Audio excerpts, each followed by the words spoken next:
Sa tante Antoinette, qui possède et loue des meublés rue d'Alésia. Un beau jour de février 1940, le cancre Brassens prend le train pour la capitale. Le 8 mars 1943, Georges va, bien malgré lui, grossir le rang des 170 000 malheureux qui partent travailler dans les usines allemandes. C'était presque une période heureuse si on avait eu à manger. Parce que, en réalité, on était beaucoup trop pour le travail qu'on nous demandait. Surtout à l'époque. Alors, on s'amusait beaucoup. On avait très peu de choses à faire, on avait 8 moteurs à regarder par jour, alors c'était, quand on voulait bien le faire, ça représentait 1 heure de boulot, on avait 7 heures à glander, à se distraire, à faire n'importe quoi. La bibliothèque, c'était une centaine de bouquins qu'on nous avait expédiés de je ne sais où, alors j'essayais de faire ça consciencieusement, je prenais le nom, et tiens, tu m'empruntes ça, tu me le rendras, etc. Je prenais les noms, puis tout d'un coup, il y en avait un qui venait, il prenait une dizaine de bouquins, il disait, je te ramène ça demain. C'était Georges, évidemment. Oui.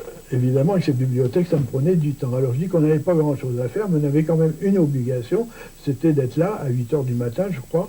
Or, quand on sait que le camp est à 4 km de l'usine, il faut se taper les 4 km déjà. Alors donc, je me couchais tard, je me levais tard, et j'arrivais en retard à l'usine.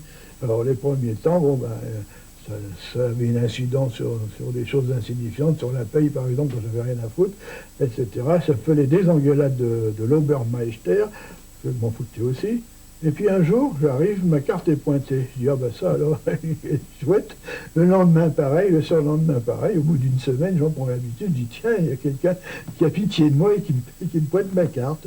Et puis, incidemment, je parle avec mon voisin qui était de poste plus loin que moi, et je lui dis, ma carte, il y en a un qui se voit, il me pointe ma carte. Il dit, c'est moi.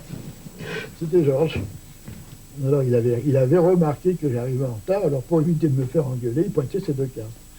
Georges s'évade et se réfugie impasse Florimont.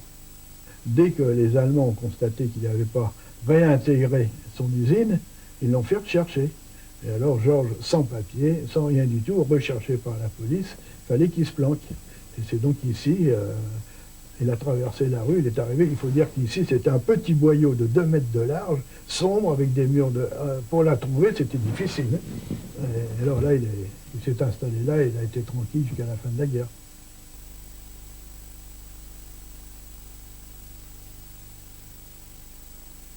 Le confort, ça abîme les gens, dira Georges plus tard.